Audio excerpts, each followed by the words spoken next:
Bismillahirrahmanirrahim. Assalamualaikum warahmatullahi wabarakatuh. Waalaikumsalam warahmatullahi wabarakatuh. Alhamdulillahirabbil alamin wassalatu wassalamu ala Rasulillah wa ba'd.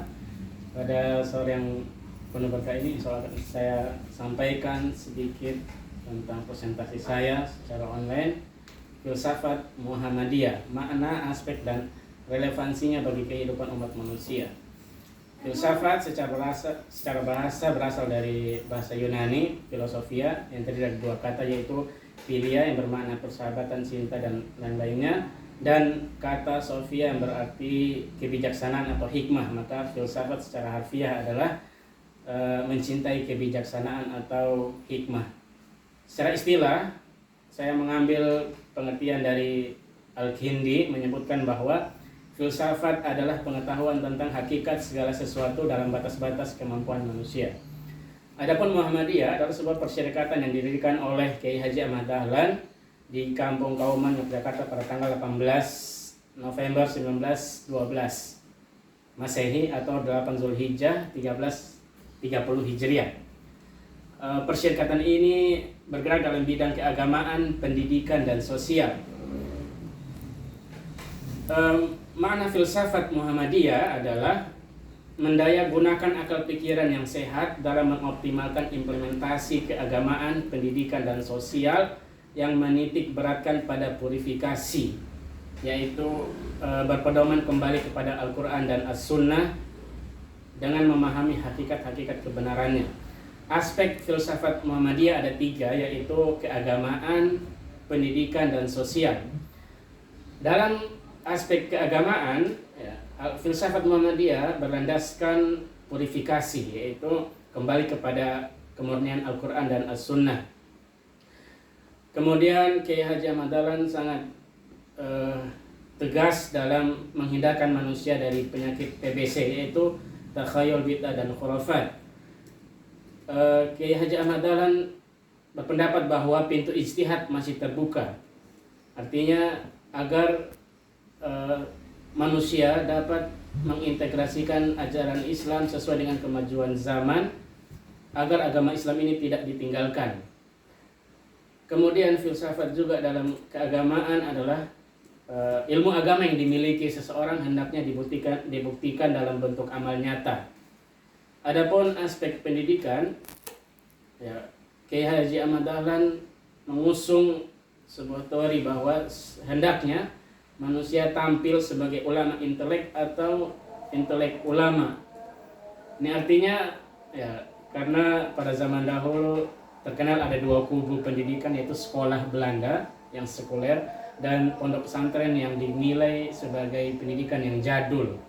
Maka Kiai Haji Ahmad Dahlan ingin agar sekolah Belanda itu juga masuk pendidikan agama, dan pendidikan agama di pesantren juga masuk pendidikan umum agar semuanya bisa diintegrasikan.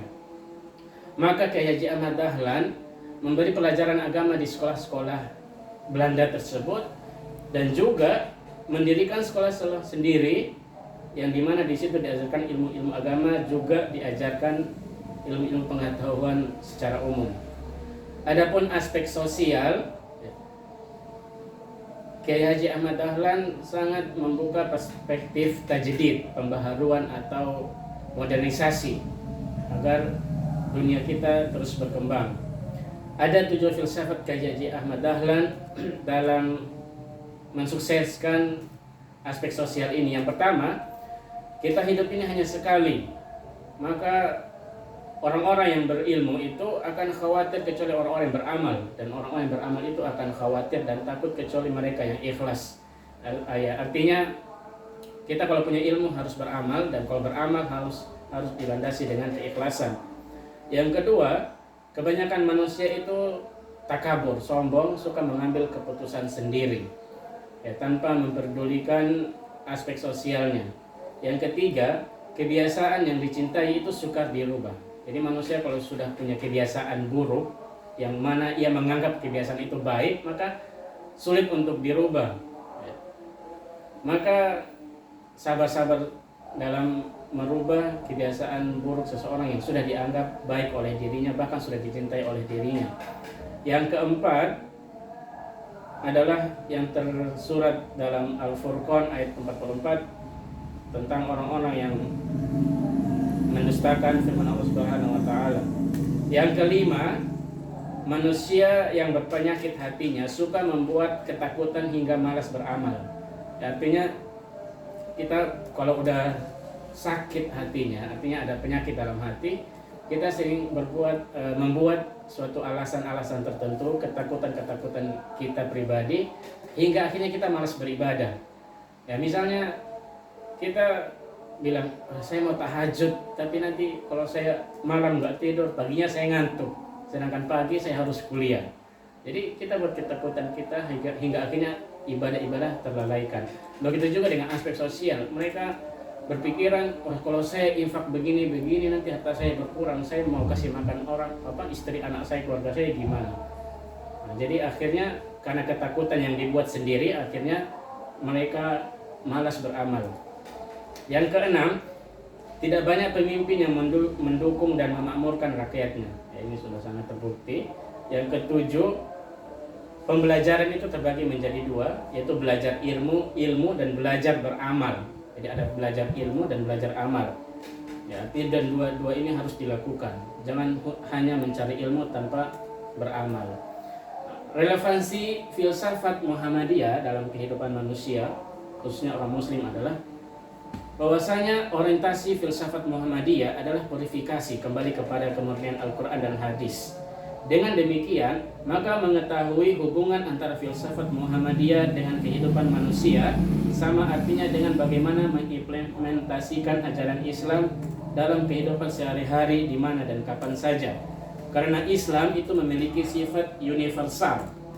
Oleh karena itu, Islam itu selalu memiliki relevansi dengan zaman apapun. Dalam hal ini bisa direlasikan dengan pendayagunaan akal seperti filsafat. Sebagai penutup, saya sampaikan pesan dari Kiai Haji Ahmad Dahlan. Beliau menyampaikan dan berpesan, jadilah kiai yang berkemajuan. Jangan sampai merasa capek dan sering berkeluh kesah selama memberikan usaha atau beramal di Persyarikatan Muhammadiyah. Terima kasih, ini saja dari saya. Semoga bermanfaat dan silahkan kita sambung dalam diskusi. Billahi hidayah taufik. Assalamualaikum warahmatullahi wabarakatuh. Waalaikumsalam warahmatullahi wabarakatuh.